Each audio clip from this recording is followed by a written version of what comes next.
This is Wednesday, the 25th of August, 2021.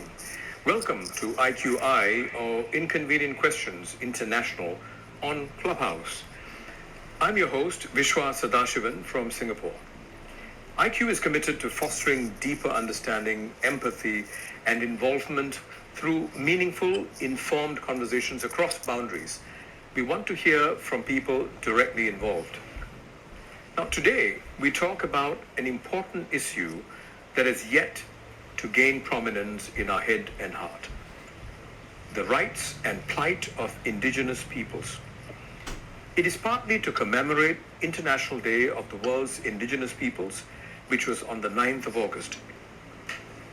The World Bank estimates that there are between 370 and 500 million indigenous peoples in more than 90 countries around the world. They are among the most marginalized people in economic, social, and cultural terms. They make up just 5% of the global population, but they account for 15% of the extreme poor. Their life expectancy is about 20 years lower than that of the general population worldwide. 70% of indigenous peoples live in Asia.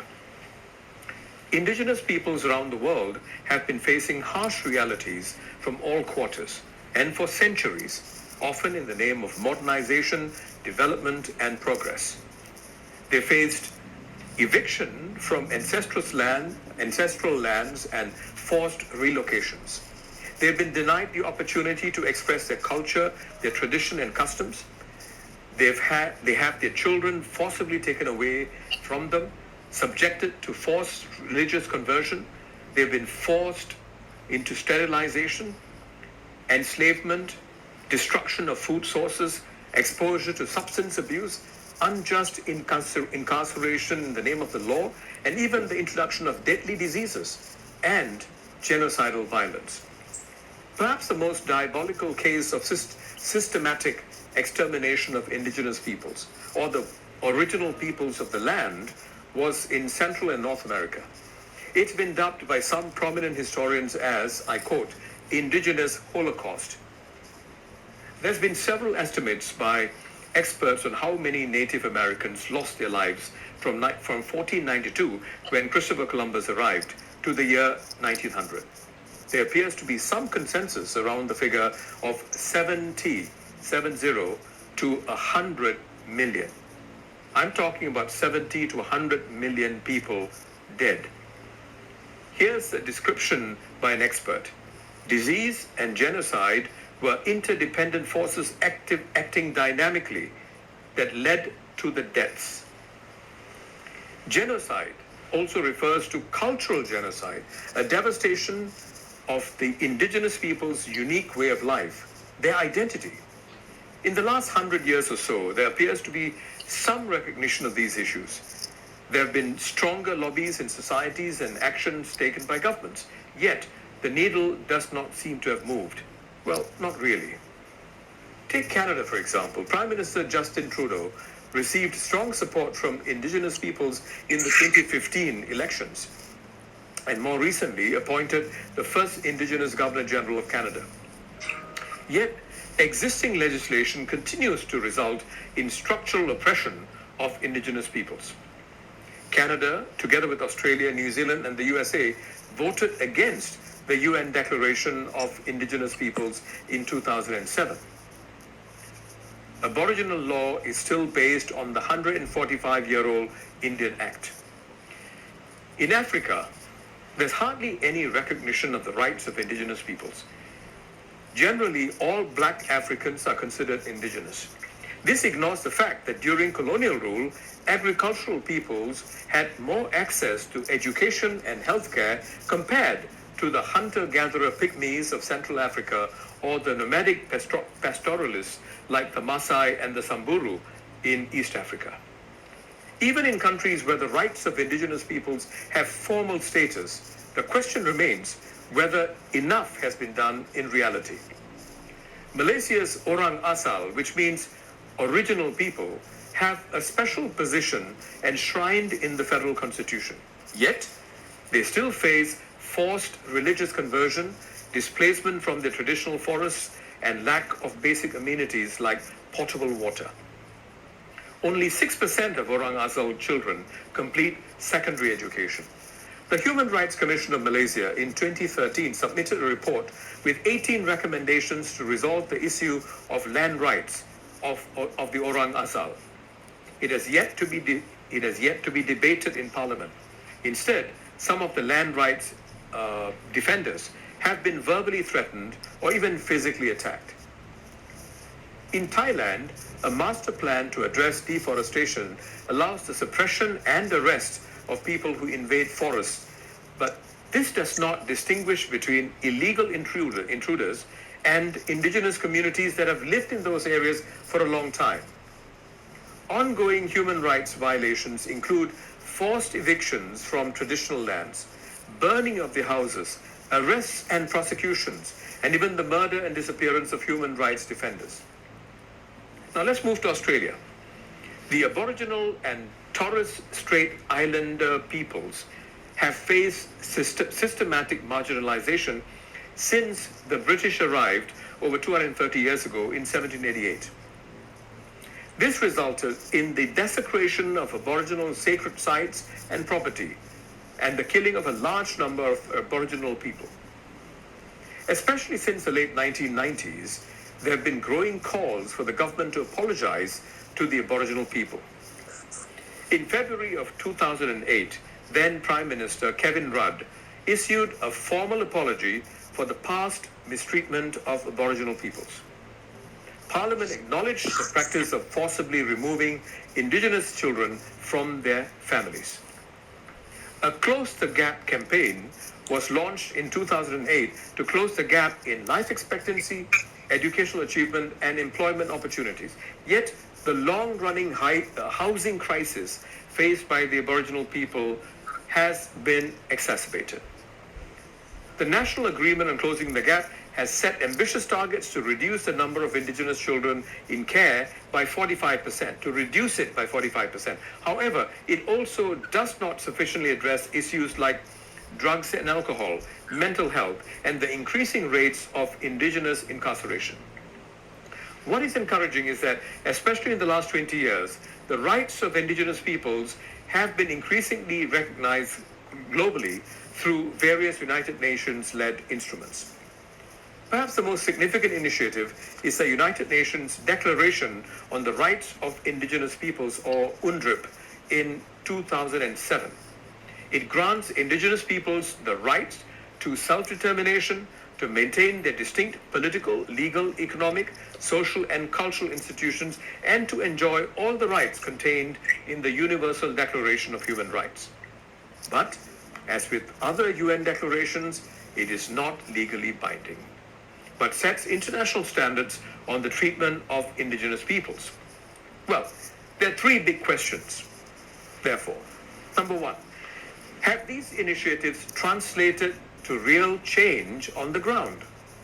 Number two, what are the challenges faced by governments that's making them less willing to make these changes happen? Number three, what would motivate societies to be more inclusive of Aboriginal peoples? Well, to help us have a more meaningful, informed discussion, we have a panel of three speakers. First, we are very honored to have Judge Matthew Myers, the first federal judge of Australia of Aboriginal origin. In 2019, he was appointed as an Australian Law Reform Commissioner to lead the inquiry into the incarceration rates of Aboriginal and Torres Strait Islander peoples.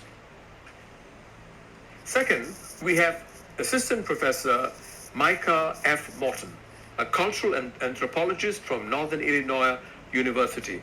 His specialization includes the global indigenous peoples movement, and he studied indigenous issues in Southeast Asia in particular. Third, but not least, we have Kumar Jainath, a specialist in American history with a deep interest in the treatment of indigenous peoples. IQ International is committed to ensuring that the voices of youths from around the world are heard in each discussion. We have an international panel of 4 young people raring to share their perspectives, their hopes, and to raise questions. We have Jofintha Josha Anak Joseph from Malaysia, Sushil Nediavila from Singapore, Vichuta Tiratana Bodhi from Thailand, and Elizabeth Gulugulu from Zimbabwe. Now, let me kick off this discussion with a question for my three panel speakers. What do you think is the most pressing issue we need to tackle about this issue? What do you think is the most pressing issue we need to tackle, and why? And what are the consequences if we don't? In no more than 3 minutes each, please. Maybe we could start with Judge Myers. Matthew? Yes, no, thank you. Good evening to everybody, or good day to everybody. In Australia, one of the greatest pressing issues is the over-incarceration of Aboriginal and Torres Strait Islander peoples. Between 2006 and 2016, there's been an increase in incarceration rates of 41%. Aboriginal and Torres Strait Islander people represent only about 2% of the Australian population, but 27% of the national prison population. The rate of incarceration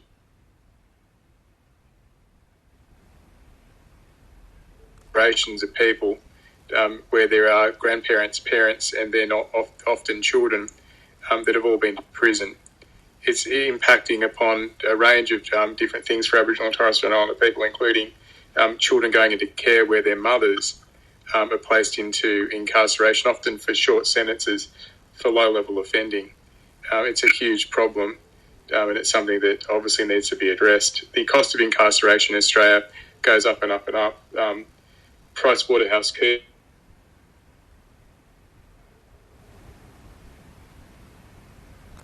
2040, on the current trajectory, the government will be unable to afford to continue to lock people up of Aboriginal and Torres Strait Islander origin at the same rate. That's probably the biggest pressing issue at the moment for Aboriginal and Torres Strait Islander people.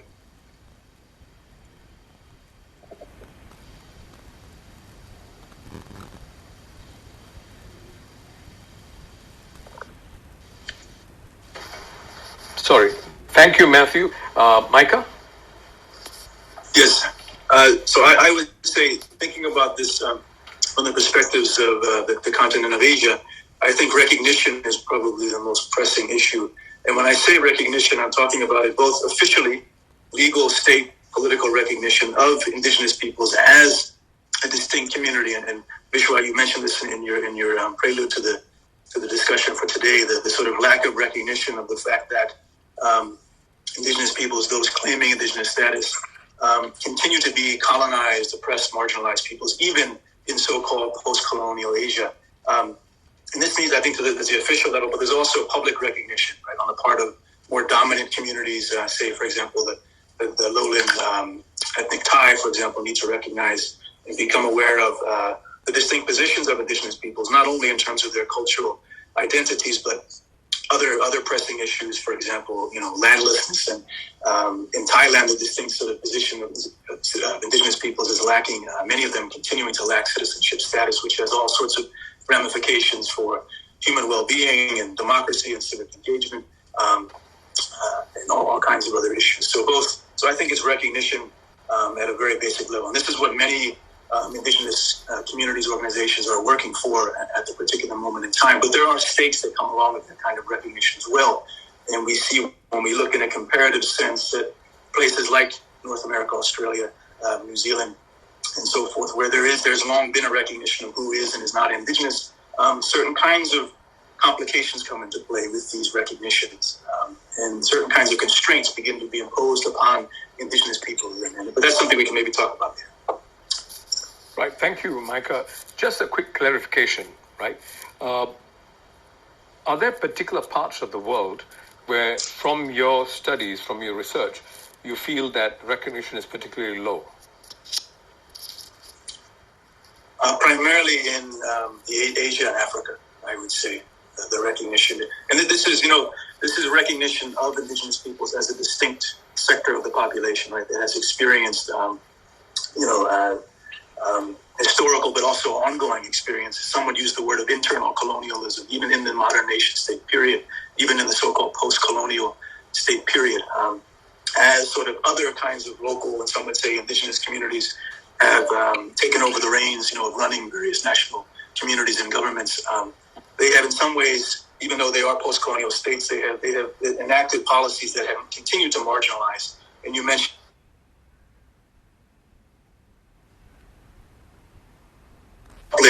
indigenous peoples in northern Thailand, but throughout the entire sort of upper Mekong region as well.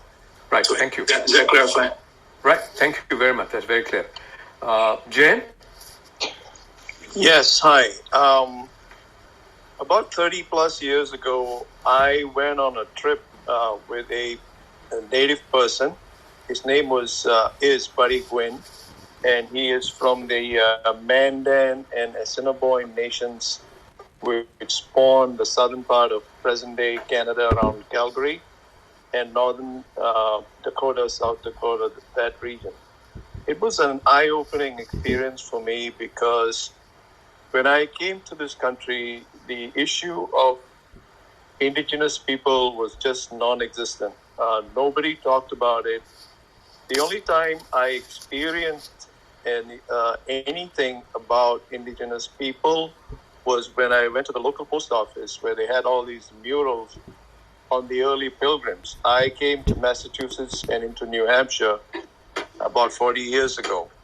And in one of the murals, it showed all the difficulties faced by the pilgrims vis-a-vis natives. And I remember looking at it and thinking, somehow that doesn't seem right. But I never really thought much about it. The time when I went over to some of the native people's reservations, as they're still called, was eye-opening.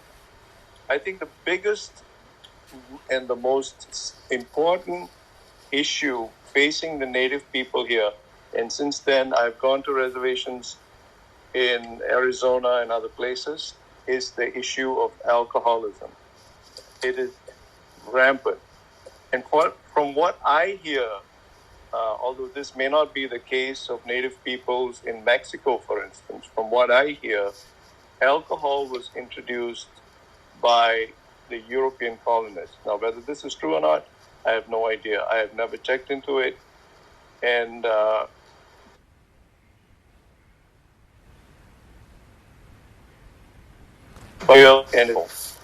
when you go into the areas of native habitation, the alcohol shops are all over the place.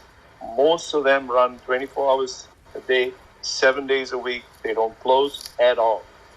And the alcoholism was so rampant in this community that mothers were giving birth prematurely. There was all kinds of fetal alcohol syndrome and so on and so forth. Homes were being broken up. Teenage native children started drinking at the age of as young as 10 years, 11 years. And I spoke to some of the elders in the community, and they have been striving to not really shut the alcohol shops, because that would be impossible, but they have been striving to reduce the hours. For instance, open the shops at 8 o'clock in the morning, shut them by about 9 in the night, and even in that, they were unsuccessful because they came against state laws. Now, having said that, I think the most pressing issue regarding native peoples of North America, primarily concentrating on the United States, is the issue of information. There is very little information of native people disseminated anywhere in any form. They're just invisible. You don't see them in the books. You don't read about them in history. And the best example that I can give you from my own personal experience was when we were at the University of Massachusetts at Amherst. Buddy Gwyn and I approached the history department to open a small office regarding Native Studies. The first question when we approached the head of the department was, what am I doing, meaning me? What are you doing? You're not a native. What are you doing? So we left, and I decided to drop out of that and let Buddy himself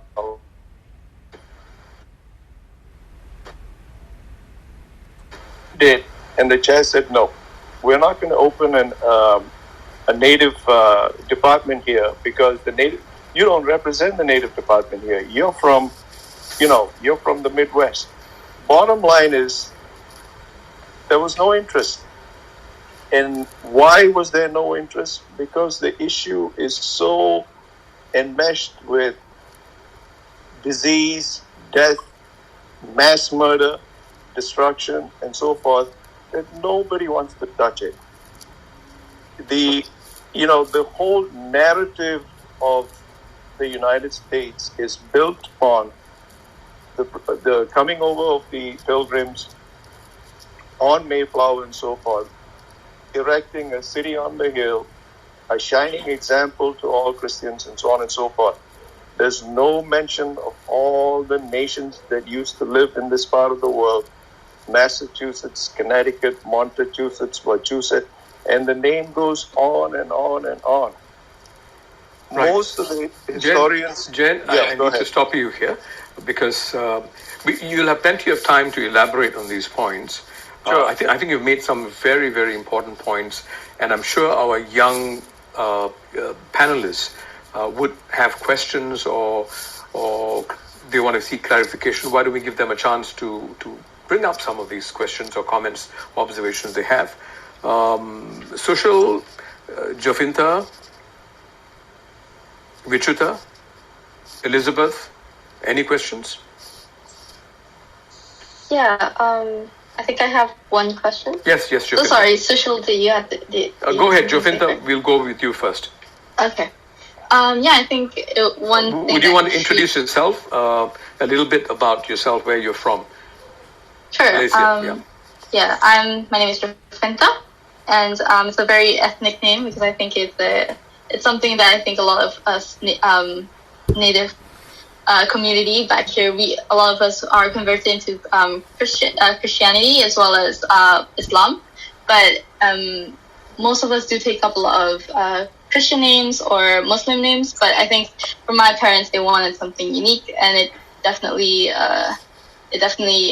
showed that and displays that. But yeah, so I'm actually from northern Sarawak. It's in Borneo, and I am of the Bisaya tribe. So it's a very small community. It's not more than 100,000 of us left. And yeah, so I think personally I've been... And all of you, Jacinta, the entire 100,000 is in Borneo. No, there's definitely a diaspora. So for myself and my family, we're in Kuala Lumpur right now. And it's spread throughout Kuching. We also have quite a few of us living internationally as well. So definitely, that's so what you're saying is that the total number, the total number is 100,000. Yes, it's quite a small community, but we are spread far and wide.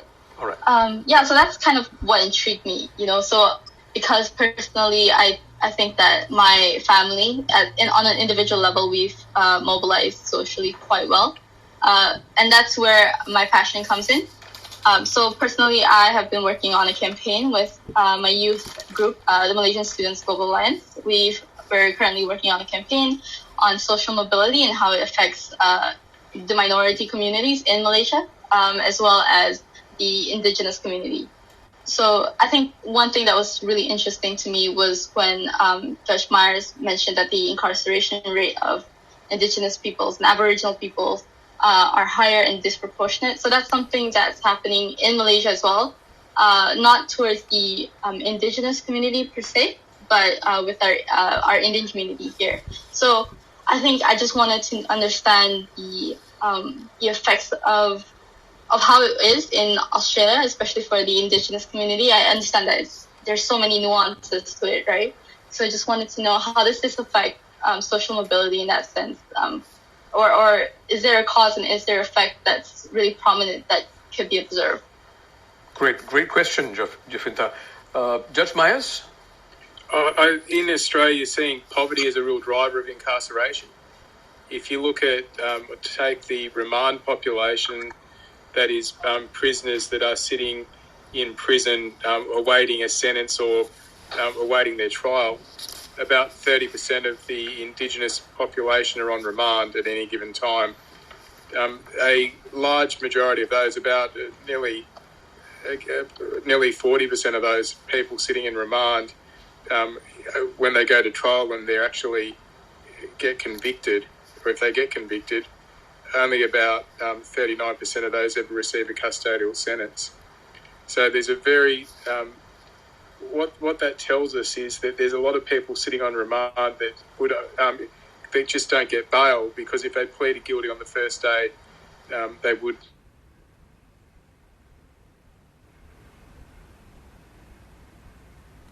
means that the courts that deal with them and deal with the bail application take the view, well, if you don't have a home, we can't bail you to it. So people just sit in jail waiting for their trial to go on and ultimately get let out after they're convicted.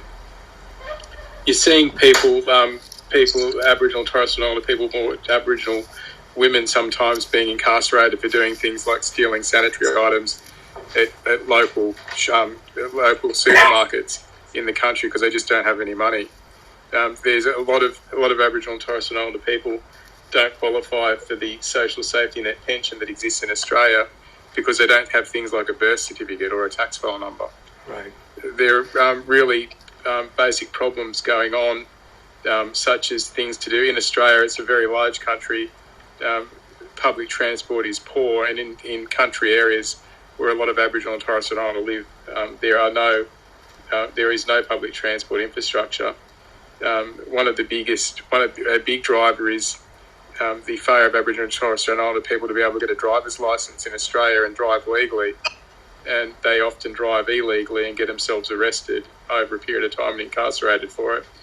Right. For the simple reason that in Australia you need to do 120 hours worth of driving before you're able to qualify for a driver's license.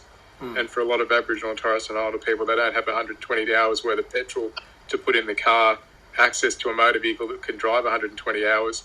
So it's an impossible task for them to ever meet. So instead of being able to meet and get a driver's license, they cannot do that, so they drive illegally and find themselves incarcerated.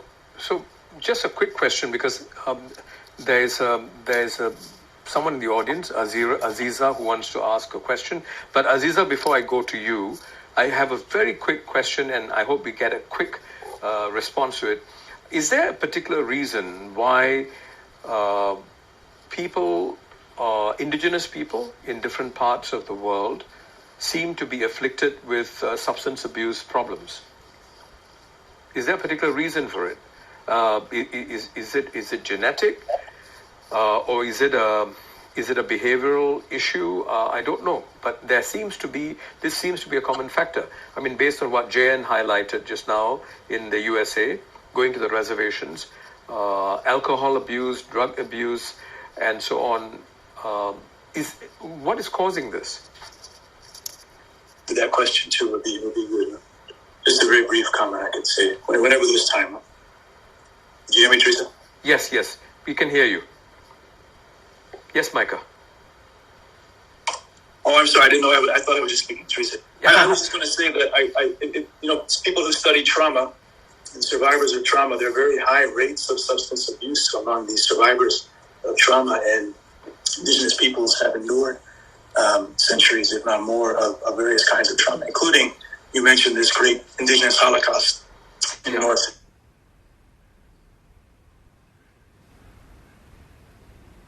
Pandemic, absolutely not genetic.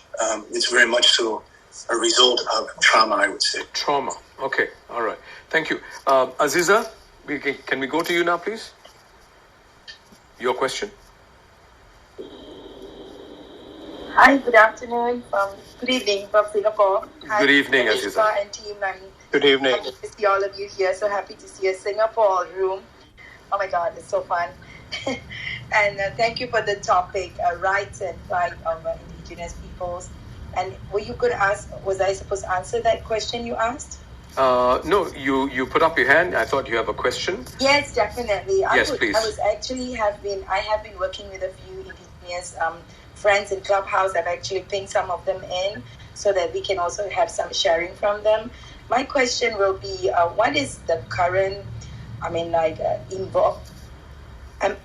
do we bridge the gap between the knowingness of these indigenous people in our local spaces? Like, Singapore, we don't have so much of environmental intelligence from that space. So we're very much in a very complacent. So how are we bridging the gap, and how can it be done? When you say bridging the gap, you're talking about economic? No, even the knowingness of how they operate. Okay. Awareness.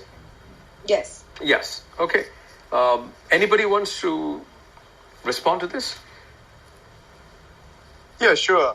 I'll take a stab at it. Yes, Jen. I think the first step towards an idea of what is happening, what happened in South Africa. Right now, if you were to stop an average person on the street anywhere in the USA, they would have zero knowledge of what goes on in the indigenous communities. It is just amazing, the lack of knowledge. And why is that? Because the narrative is controlled by those of European descent. That's the biggest reason. If you look at the whole raison d'etre of the United States of America, you will see that the history begins in 1620 when the Pilgrims first landed. Now that has to change. Absolutely, it has to change. The native peoples will have to be brought in as fundamental to the narrative of this country. It just cannot be, and this is part of the reason why BLM is such an effect today. More and more historians are recognizing the fact that it is the discovery, it is the stumbling upon this North and South America, so to speak, that created the need for slavery, that brought in millions of Africans and other peoples as indigenous, indentured labor and slaves. So the narrative has to change. And native peoples, the narrative of native people as told by them, their authors, people who have written books in their own communities, will have to be brought to the forefront. So Jen, Truth and Reconciliation Commission. Of course, the most famous Truth and Reconciliation Commission was in South Africa in 1996, after when apartheid came to an end. It's the most well-known.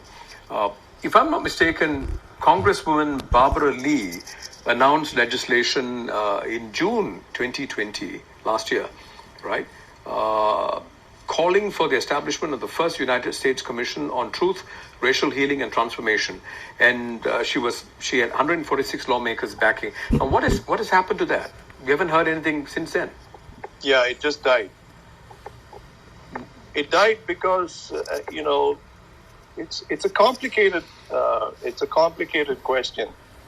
Take, for instance, the University of Massachusetts at Amherst.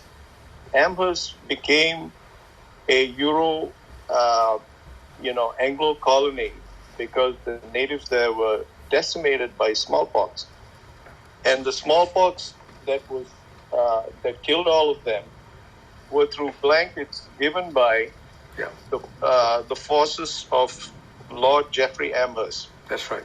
So here is a person that actually advocated the extermination, of these people at a particular.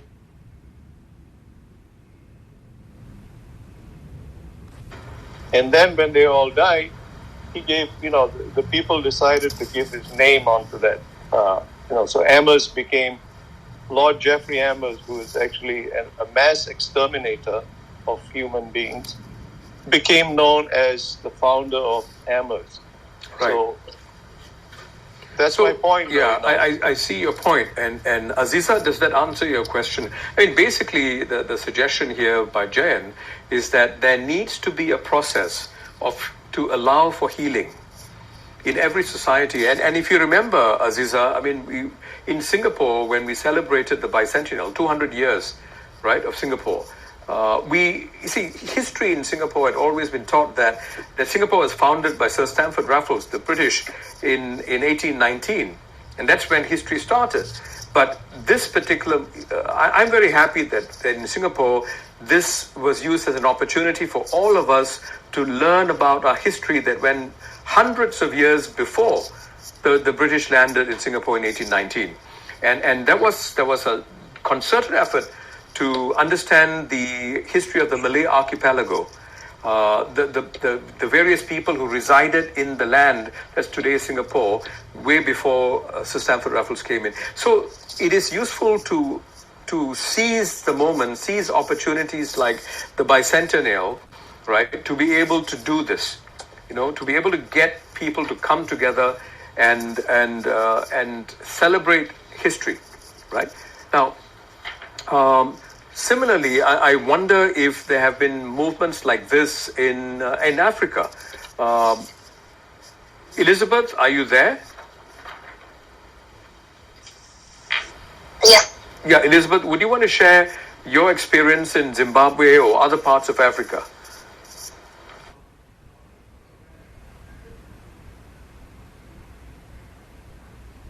One way is the Truth and Reconciliation Commission, and you might be familiar with that since it's very near your country in South Africa. Okay, thank you so much for the question. I'm not sure if I should reintroduce myself again, but yeah, I'm Elizabeth Gulugulu from Zimbabwe, and I'm an environmentalist. Basically, we've been working with the indigenous people on issues to do with how they can get access to land, because that is another issue that is really a problem here. There are a lot of conflicts, and because of those conflicts, this has led to, a lot of deaths, because indigenous people will be saying, this is our land, which our ancestors left for us, and from this land we have buried our relatives. This is where we get our medicine, this is where we get our food, etc. Then there is an issue to do with development. Because we are still developing, we tend to encroach in the indigenous lands. And because the indigenous people, they want to protect their lands, they begin protesting. And most of them, they have died. Most of them, they have been killed because they have been protesting. They do not know that they have certain rights that belong to them. They do not know that they can actually sue people that are invading their lands. So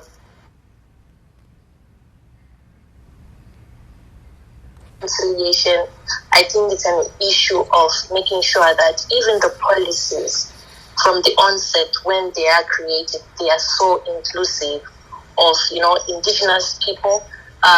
It's not local communities, because there is actually a difference. It is very important for us young people to pay particular attention to wording, especially when it comes to policies. Because if a policy is referencing to local communities, definitely those are not indigenous communities. So meaning that indigenous communities are not or will not be included into those policies. Right. Is it because, Elizabeth, there is not a recognition, an official recognition of the status and the rights of who are these indigenous people? Like someone spoke here when he was saying that there is lack of information. Yes. That's where it starts. There is no documentation. We need these stories to be documented. We need the indigenous people's story to be documented. Information should be available. But so that what is stopping that? Actually know. What is stopping that from happening? What is preventing that from happening? Well, what is preventing, I think, is also the approach that we use, because we also need to understand that these are a certain group of people with their, beliefs, their cultural norms and values. So the approach that we use when we want to engage with them, I think this is what makes it so difficult. And also, it's really a skill to engage with indigenous communities. The wording that we use, it might not be so comfortable with them. Our actions might not be so comfortable with them.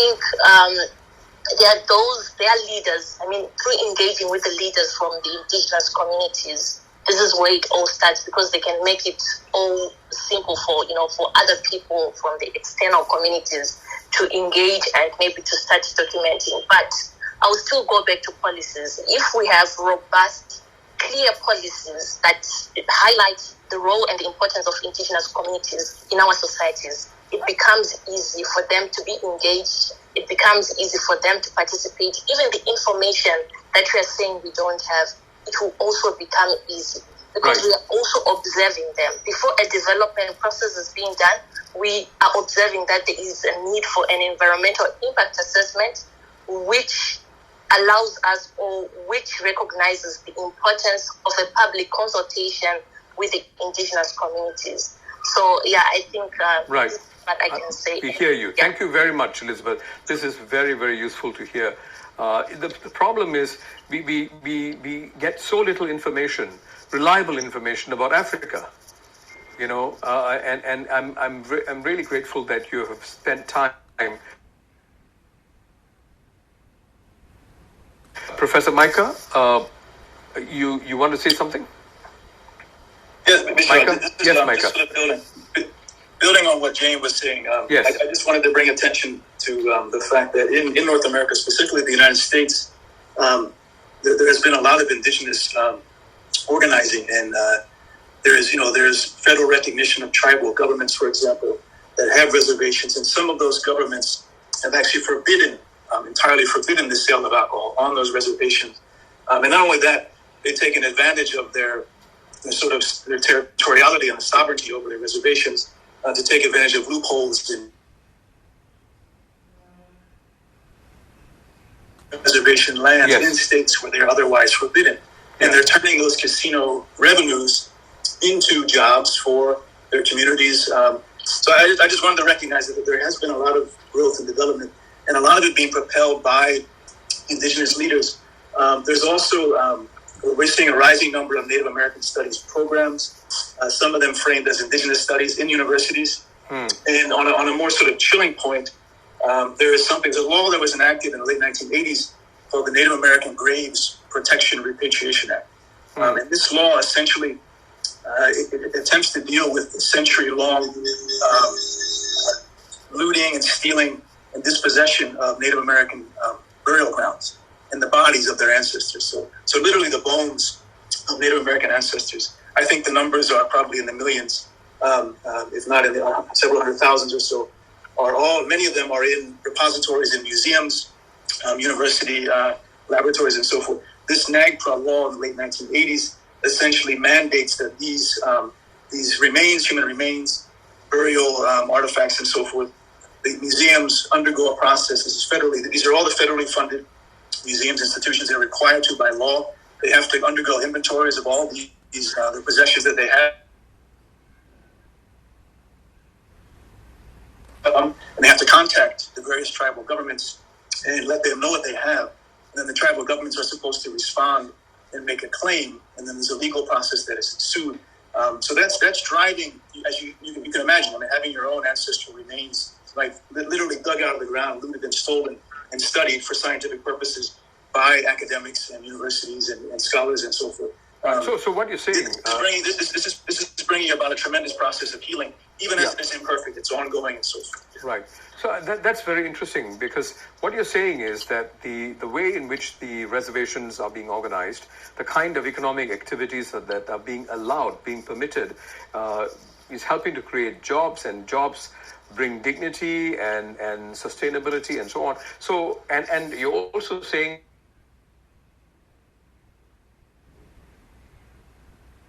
opening up this.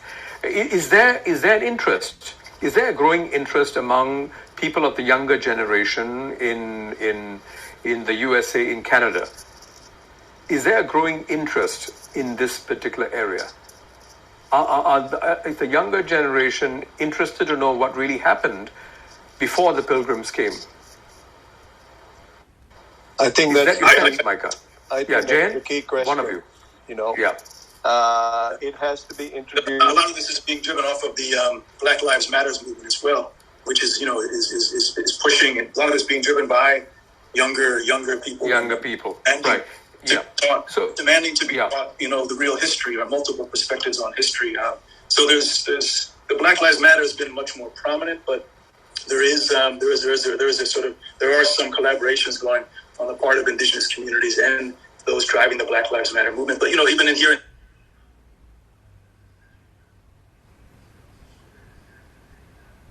that's speaking to this sort of invisibility, and also not only the invisibility of Native peoples, but also challenging that discourse. So the problem here, Micah, and anyone else, over there, you please feel free to jump in. The problem here is exactly what Jane highlighted. If there is no process like the Truth and Reconciliation Commission, all these movements coming about could result in hatred. And what we don't want the younger generation to have is hatred, vengefulness, and vindictiveness. That's not going to help in the healing. Yes. Right. Ultimately, society has to heal. There are over 200 million in the United States. There are over 200 million people of European descent. They're here permanently. They're not going to go anywhere. And there are, tens of millions of other people. At some point, the narrative has to change. The Eurocentric narrative of the, the three boats that came across from England and all that is part of the narrative. But there's a larger narrative here. This continent, unlike what Daniel Boostein said, was full of people. How full? Well, that depends on how much evidence we can get of the native tribes, etc., etc., etc. We can get an idea of exactly how many people were on this continent when the pilgrims came over here. You have to remember, in the 16th century, when the boats came, the population of England proper was about 3 million. The population of the earth was under 1 billion. It was about maybe 500 million or so. The largest populations were in China. So you have to take that into perspective. When, if you really want, there must be healing though. Without healing, the society is not going to survive. So how do we get that? That's the main question. Right. Thank you. Aziza, you see what you've opened up a huge discussion here. I hope you're satisfied. Thank you so much. I just love the conversation on healing, which I've been at, in that space, even from Singapore. We have been in that space. I think Seviswa, we met some time back and spoke about how consciousness needs to be at a whole new level. Absolutely. In Singapore and Asia, and how, we've been a bridge between Asia to the world. And I'm so excited that this conversation is happening right now. Let me know how I can be of service and also continue this conversation at a deeper level as well. Yep. We certainly will. Thank you very much, Aziza. Yeah. Thank you. I'll go back to the audience. Yes, please. Thank you. Sushil, Vichuta, we haven't heard from you. Do you have any thoughts? Do you want to come in? Yes, of course. So perhaps I can go first, then Sushil go in. Yeah, Vichuta, why don't we go with you first? Ladies first. Okay, thank you. I'll just introduce myself quickly.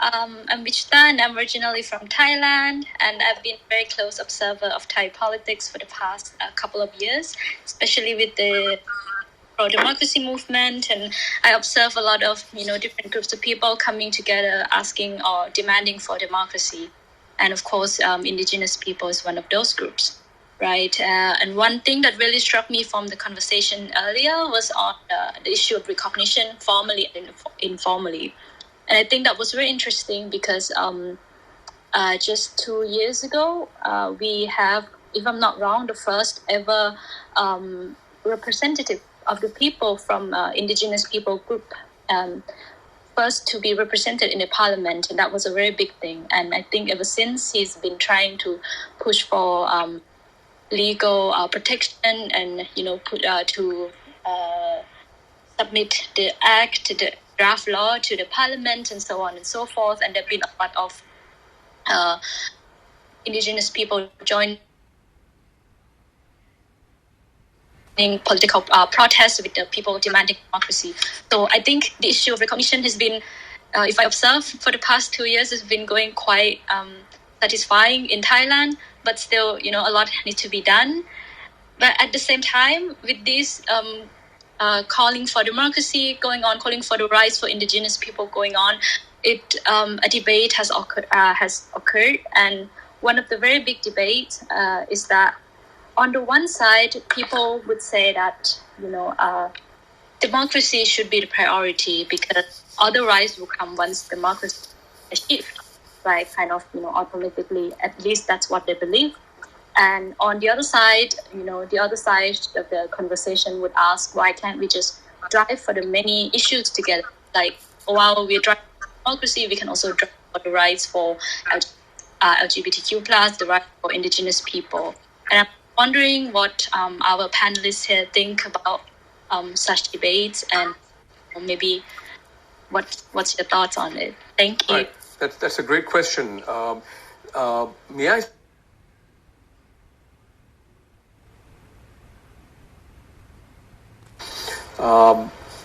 Perhaps we can go to Matthew.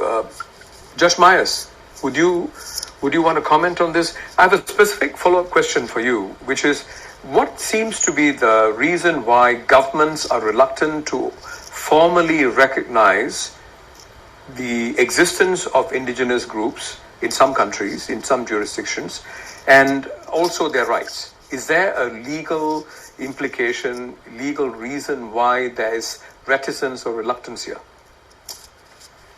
Matthew.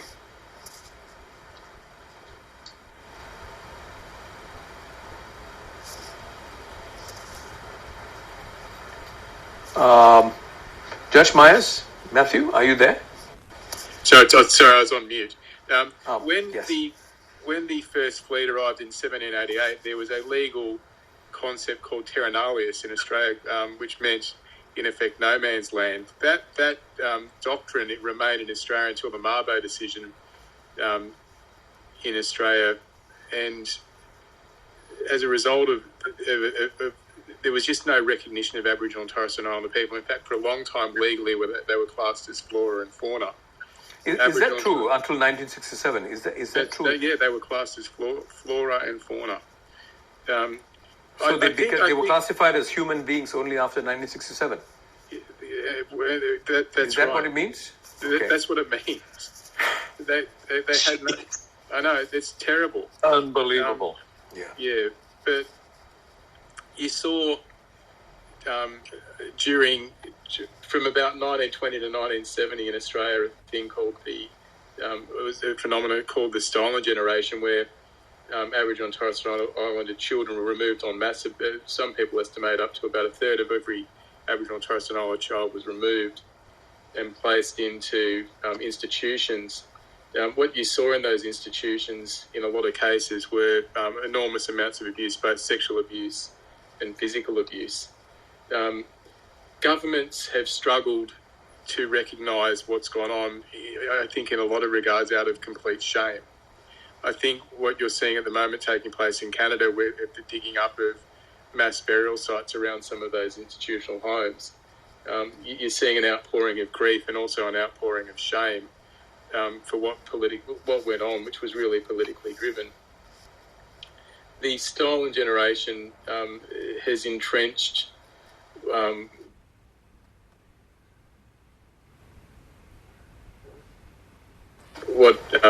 because of the physical and sexual abuse they suffered when they left those homes as very young adults. They were completely broken and took up often enormous amounts of alcohol abuse. And they themselves, if you speak to some of those survivors, there's a group of survivors from one of the boys' homes, one of the most notorious boys' homes, Kinchula Boys' Homes, and they often say they were broken people, and they dished out horrendous parenting on their children, and their children horrendous parenting on their grandchildren, and you entrenched a cycle of abuse and violence. I think governments struggle because of the enormous shame they feel for what's gone on, and they fail to recognise the failure in Australia to apologise was because a lot of people took the view, well, I wasn't alive at the time, therefore I don't need to apologise.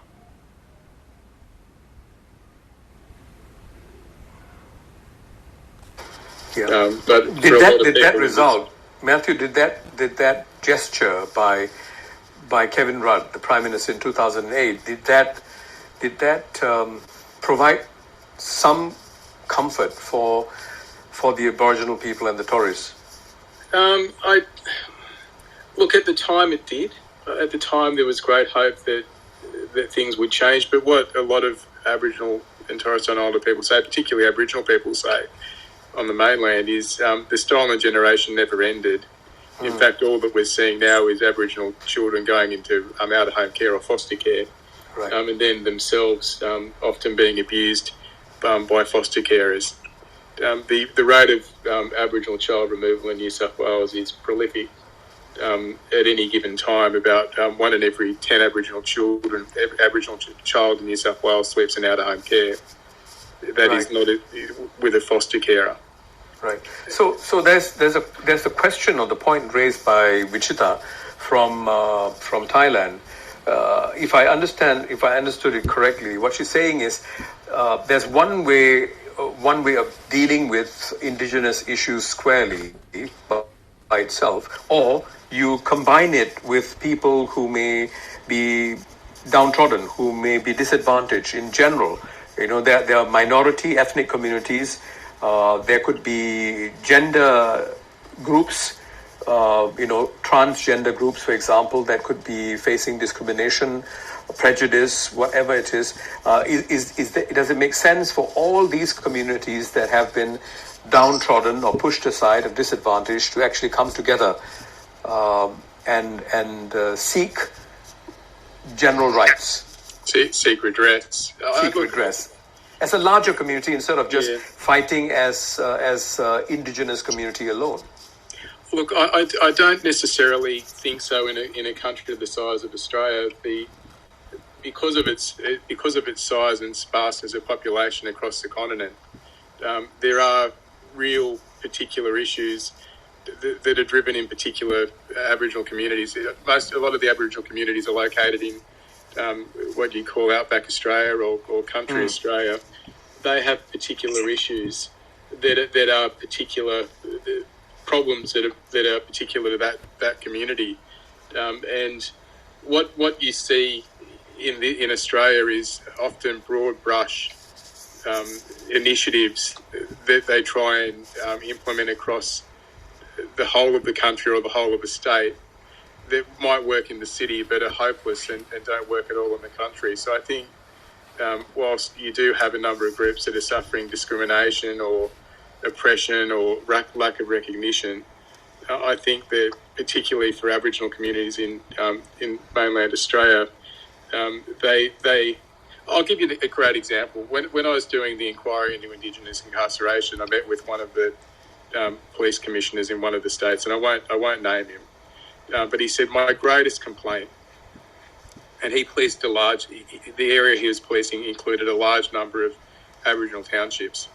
He said one of the great things he sees in those townships is a lack of infrastructure, but an enormous funding by the government of what are called non-government organisations that drive into the township. And he singled out a township. In that township, he said, I see the white Land Cruisers driving into the township in the morning. I see them drive out in the afternoon. I see nobody there to support the population, and the only people left on the ground are the police. And he said, when all you have is a hammer, everything looks like a nail. In other words, when the only people on the ground are the police, everything looks like a policing or law and order problem. That's a great point. Yeah, thank you. That's a great point. Thank you very much. Sushil, do you have a question or comment? Yes, I do. Can you hear me? Yes, we can. Thank you. So, just to introduce myself, my name is Sushil. I'm from Singapore, but I grew up in California. My grandparents were immigrants of Singapore. My parents and myself and my brothers, we were immigrants to the United States. So I cannot claim to be speaking on behalf of Indigenous people, nor am I an expert on the subject. I'm approaching this conversation purely as an external observer and a citizen of the world. So just kind of building off of what Mr. Jayan mentioned, in terms of healing and developing an accurate narrative of the history of Native Americans. I suppose I'm primarily focusing on a United States perspective here. I wanted to raise a trend that was brought to my attention by a friend who is a guest professor in UC Berkeley, so she rolls in academic circles. And this trend is based on my research known as land acknowledgement. I'm not sure if anybody here is familiar with this or has seen it, but in essence, it would be the practice of essentially at the beginning of a public event, a formal statement that is acknowledging where the particular event is actually taking place, acknowledging the original inhabitants or the indigenous people of that particular land. And I thought this was a very fascinating practice, an interesting trend. My question, though, is whether it's something that is helpful, meaningful to indigenous people. Is it something that can be scaled? One of the criticisms I read about when I was looking into this practice was the question of factual accuracy and things like territory disputes. So I'm not sure who would be a good authority to speak on this, but I did think it was an interesting concept, and I'm curious to hear from the panelists. That's interesting. I think, Micah, would you like to take a crack at this? Sure. I just came to Northern Illinois University last year, but within the past year or two, we have worked out a land acknowledgement, exactly what you're talking about, Sushil. And it says Northern Illinois University operates and is built on the traditional lands of the Cites Cohen, Miami, Urawak, Miakian, the Panawanami, Sauk, Meskwaki, and the Piura. And it goes on, these lands are subject to Section 5048. Even though these terms have been consistently violated, we seek to acknowledge this land and these people in order to honor the legacy, struggles, and current existence of indigenous peoples, situate ourselves within settler colonial projects, disrupt the erasure of indigenous peoples, and begin or continue the work of collectively learning and fulfilling our obligations for those of us who are uninvited guests on indigenous peoples' lands. I think it's a good beginning, but one question here is who is driving this process? Is it coming from indigenous peoples themselves, or is it an attempt on the part of, as Matthew was saying, these anxiety-ridden colonial descendants of colonials, right, who perpetuated all of these injustices and continue to benefit from the legacies of this earlier colonial process. That's one thing. Other universities where I've worked, they're in the process of working out land acknowledgements, and this was mostly in the case of New York, where there's a very strong indigenous presence on the part of the Haudenosaunee, or the various confederacy of, you could say, the Iroquois Confederacy, or sort of misnomer actually. Really, it's the Haudenosaunee. There's seven official members of that larger federation, and the small state university where I was working at was thinking about developing a land acknowledgement, but there was a sensitivity to, is this something that the local tribal governments would be interested in, and why don't we see if there's any sort of interest in rather than sort of imposing and going about this. But there's also the issue of, there's a land acknowledgement, but then what is done beyond that? Does it remain simply a gesture? Because then you get to the issue of land and land that was stolen, that was dispossessed, violations of treaties and so forth. So the truth, there's an acknowledgement here coming mostly from university systems. I don't think we've seen this at state government levels yet. But how do we move beyond that? And there's various ways of moving beyond it. Northern Illinois University has a very poor record. In the past, we had a somewhat small yet significant population of indigenous students and faculty and staff. Over the years, we have gradually lost that. I'm not sure exactly why. So that's one way of actually building up and providing scholarships. But you need to build relationships with there's a very large urban indigenous community in Chicago, for example. So the university has to build and heal relationships that have been fractured in the past. That's one way. But then there's the issue of land. So you recognize this land has been stolen. So what do you do with that? How do you move beyond that? Do you return land, for example? Or what do you do? And then so it strikes me, Micah, and also what Sushil, you said, that there's a clear role that institutions of higher learning, universities in particular, can play in contributing empirical evidence, for example, in verifying evidence. Because some of these disputes would require expertise, and the expertise could be provided either by the judiciary, by the legal system, members of the legal system, or I would say the universities, and that's a very interesting point. Sushil, I hope that answers your question. Absolutely. Thank you very much. Right. Thank you. Yeah. We have less than half an hour left, so I'd like to ask one question for the three, one question each for the three panelists, right? So let me start with Judge Myers. Matthew, I'd like to ask you this question about the Australian Law Reform Commission of 2017 that you headed. There were a total of 35 recommendations that were made. And the data collected in your research included the astounding information that there was a 238% increase in the number of Aboriginal and Torres Strait Islander people held on remand in New South Wales prisons over 15 years. I mean, that's horrendous figure. In New South Wales prisons over 15 years, 238% increase, right? They also make up, the Aboriginal people, the indigenous people make up 27% of the national prison population, even though they make up only 2% of the national population. You ended your report, Judge Myers, by saying, and I quote you, law reform is an important part of the solution. Reduced incarceration, I'm truncating it here, will improve health, social and economic outcomes for the Aboriginal and the Torres Strait Islander peoples and lead to a safer society for all. My question is,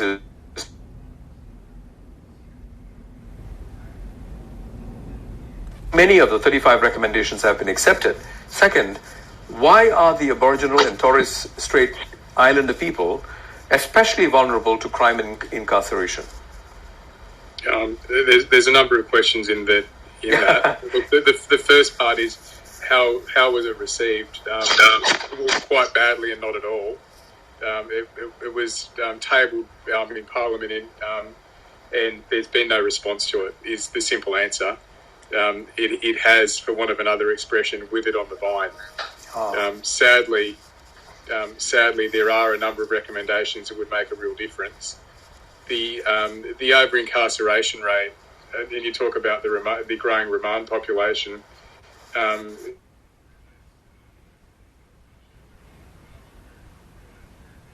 to poverty. People unable to receive bail and sit on remand awaiting their trial in circumstances where they're homeless. It was interesting, during the course of the inquiry, we went down to South Australia and met with some people from the government down there, and they were talking to us about their plans to build a new prison that they couldn't afford. So they were looking in earnest at ways to reduce incarceration.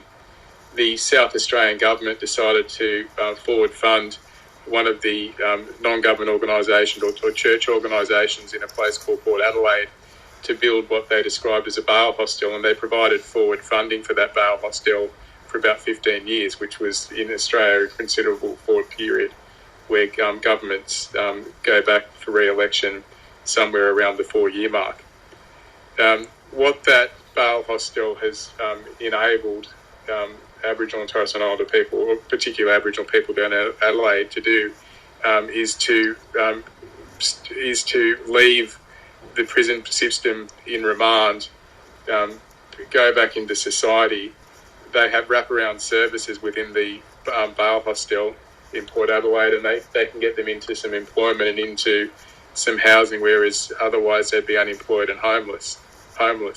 That's seen a large drop in the remand population in South Australia. So a small step of doing something such as providing a bail hostel, some accommodation for people to be bailed to, has seen an outcome where people not only are placed into some housing, public housing, but also placed into a situation where they might have employment or have some of their health needs met. Right. A quick follow-up question. I mean, I'm particularly concerned about the issue of children being taken away from their families, their parents in particular, the trauma that they must be going through. This is a point that was raised by Micah earlier. You know, that the stress and the trauma that people go through stay with them for life and push them towards a particular direction that leads to incarceration, perhaps. I understand that 86% of the 10 and 11-year-old children that are in youth justice custody come from the Aboriginal or Torres Strait Islander peoples. I mean, that is shocking. 86%. Is that true? There is an extremely high rate, and in some of the juvenile detention centres on any given day, such as Dondale in the Northern Territory, where there was a Royal Commission because of some abuse that was dished out upon the children that were incarcerated. On any given day, it might be 100% of the population in prison are Indigenous or Aboriginal people, Aboriginal kids. So what is being done about this? This is something of tremendous concern. These poor kids. Look, I'll give you an example. The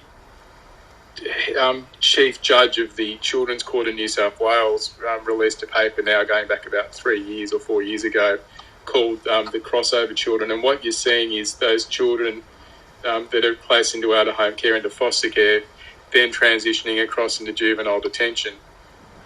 And if you think about the realities of those children's circumstances, you can kind of start to understand how it is that they go down that pathway. The vast majority of Aboriginal children that are removed from their parents aren't removed from their parents for reasons of abuse. They're removed from their parents for reasons of neglect. Things that could be resolved if the government funded services or wraparound services for the family to do with things, often simple things like assisting them with doing things like grocery shopping or changing sheets on the bed, things like that, where they find it impossible or very difficult to do some of those things. Where you do often, there is a problem with things such as fetal alcohol syndrome disorder, so FASD in the Indigenous population. There are a number of reasons where parents struggle, often because they've never been parented themselves. But when you're removed from a parent that you love, you're removed in this country by the police, you're placed into foster care, it is very difficult, if not impossible, to place children into foster care with a carer where their siblings are placed into this with the same carer. So often on your first day when you're removed, you lose your parents, you lose your siblings, and there aren't places always in the neighbourhood you're growing up in, so you also are placed into a new school and you lose your friends. So on the first day you lose everything, and the people that you see do that to you are the police. And to experience all that at the age of 10 and 11. Yeah, I can't even begin to imagine how traumatizing that must be. And it rolls on, because what we see in New South Wales is the average number of placements for Aboriginal child is 10 placements. So they cycle through 10 houses. So they're unhappy, desperately unhappy. The foster parents often find them difficult to deal with because of they're angry or unhappy. They give up and they go off to their second placement. So on their second placement, if they're at their third school, they've lost their friends from their first and their second school. By the time they go into their fourth placement or third placement, they're at their fourth school, fourth placement, fifth school, and it goes on and on and on. And children, for children that have go through school to school to school, and they've got to make friends often quickly, the way you do that is you act like a clown, or you act up and you misbehave. And try and find favour with your friends in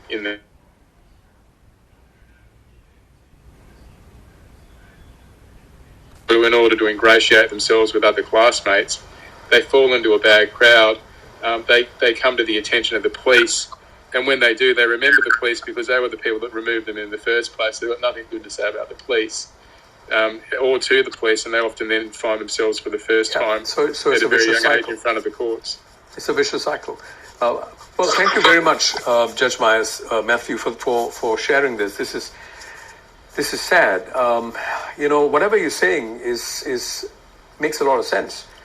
Makes absolute sense, and it really is bewildering to figure out why this can't be implemented. Some of the solutions that you talked about, they're not difficult to implement. So it's either a complete lack of will or that common sense is seriously absent, right? So thank you very much. I'd like to quickly go to Micah. I have a question for you about Southeast Asia, Micah, since that's your area of expertise. There appears to be an interesting rise in ethnic assertion. I mean, I've coined the term, ethnic assertion by indigenous communities in Southeast Asia. For example, what's often dubbed as pribumism and political Islam in Indonesia, and ethnic Malay nativism in Malaysia, as well as the treatment of the Rohingya peoples in Myanmar. And we are seeing a rise of this sub-nationalism, so to speak.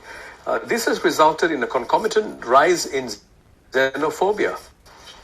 In this politicization, are the interests, and this is my question, in this kind of neo-politicization, are the interests of the real indigenous peoples being suspended or forgotten?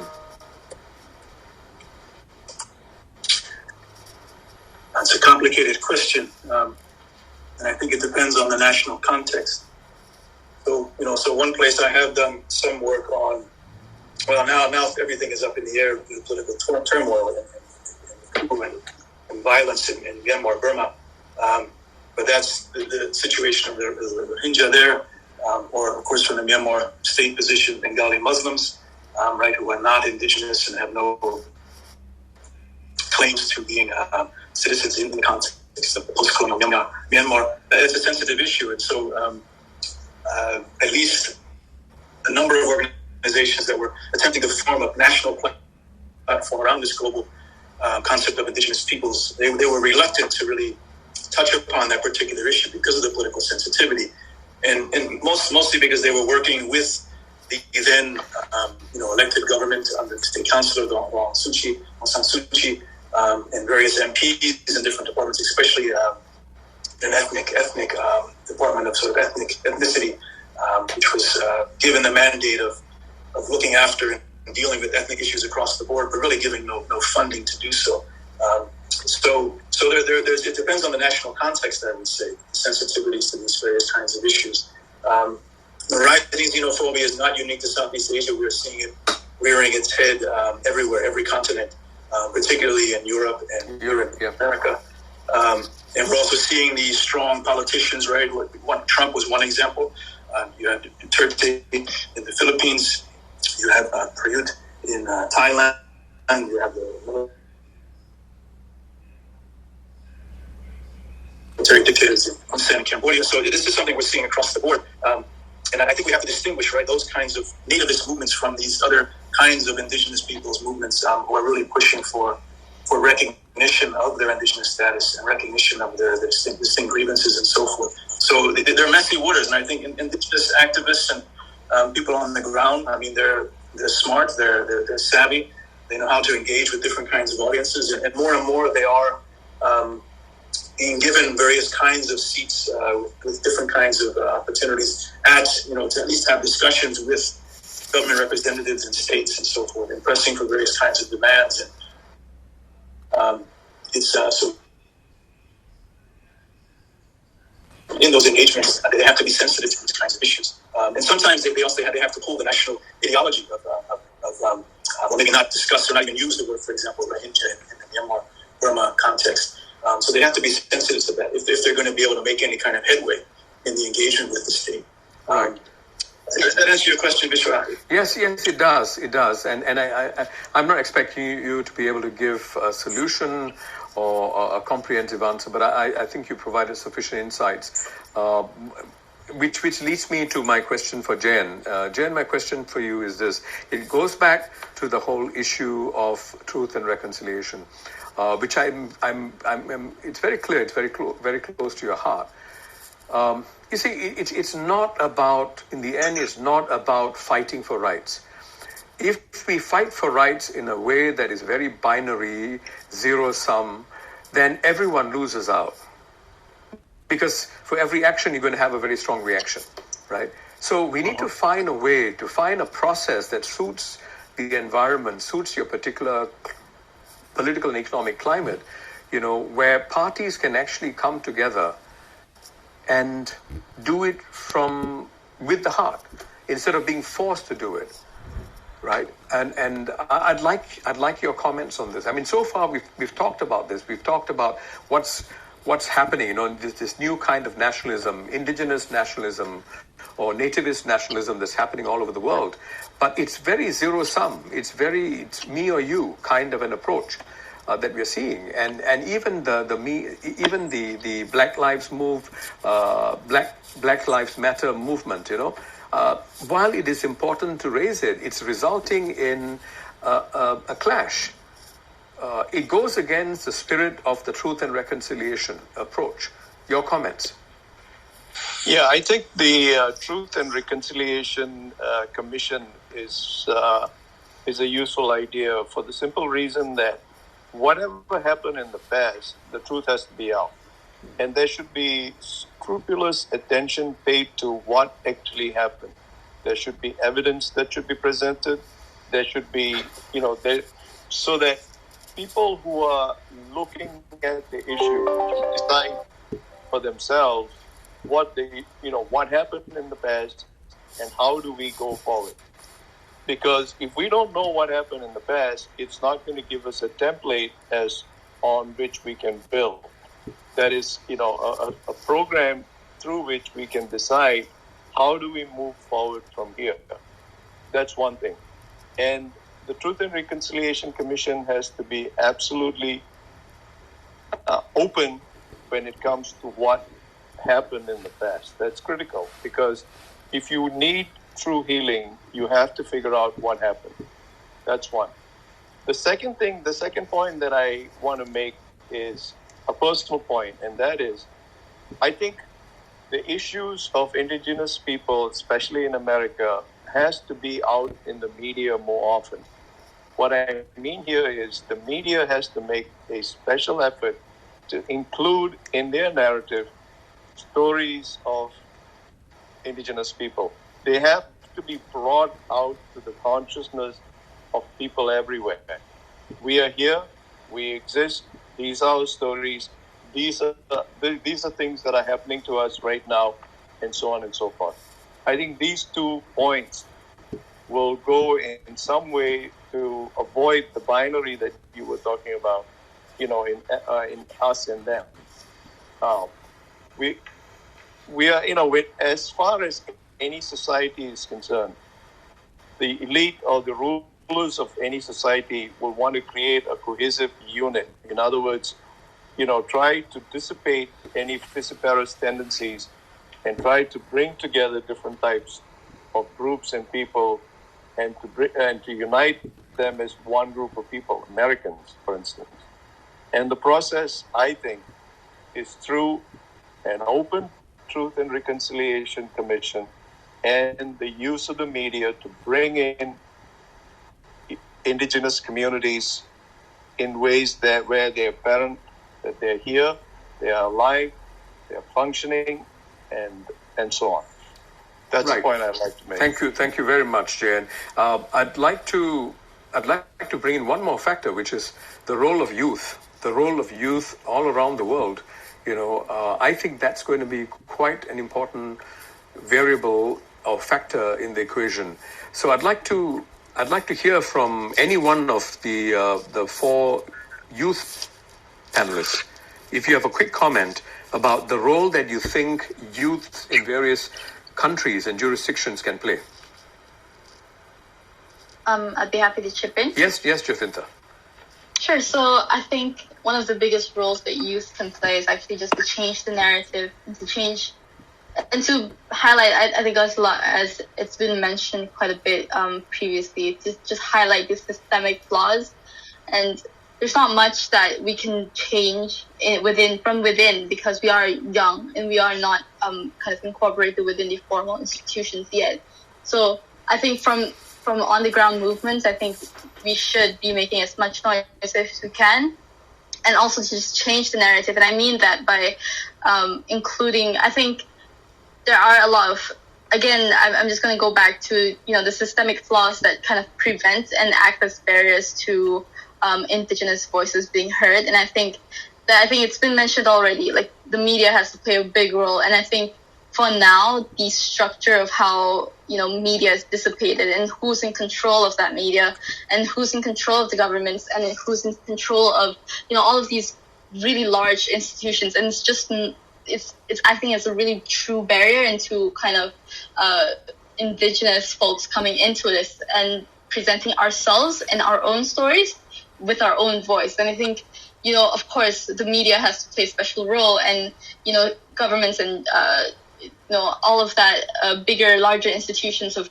governance has to have Indigenous representation. And that's where I think youth can play a really large part. It's just to be aware of these large institutions and structures in our societies all over the world, and just to be really nudging them and also playing a huge part. Because right now, I think the narrative is still how can the other communities help bridge the gap for Indigenous communities, but not yet how can Indigenous communities penetrate these very restrictive institutional barriers.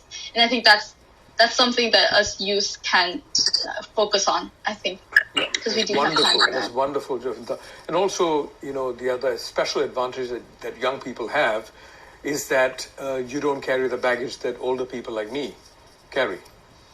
For sure. I think that's the beauty. So while you still can travel light, you should. Yeah. Well, it leaves me now to thank my three panel speakers, Matthew, Micah, and Jay, as well as our youth speakers, Jacinta, Sushil, Vichuta, and Elizabeth. My special thanks, of course, to all of you who have been listening in to make time to join us.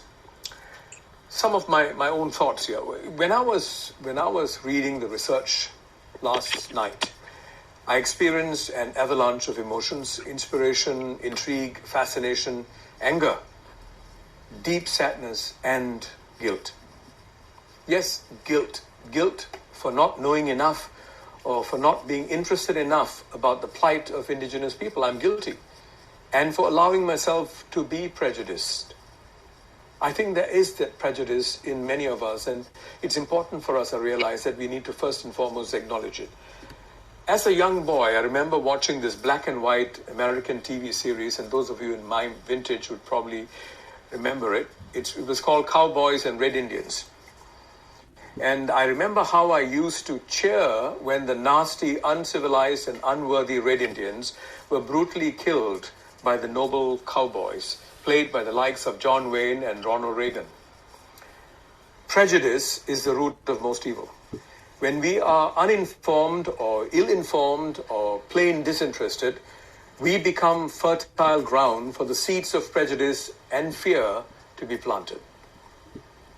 Let's use the unrelenting power of social media, or media in general, but particularly social media, to do good and to create a powerful new narrative, as has been suggested. But what's important is this powerful new narrative has to be put together by all of us together. There's just so much we can gain from traditional knowledge. There's just so much out there. What's called traditional knowledge, residing with Indigenous communities for tackling the most pressing global problems. It's clear we are running out of ideas. But we will never be able to see value when blinded by prejudice, fear, or worse, hatred. This was Inconvenient Questions, where ideas meet action to awaken.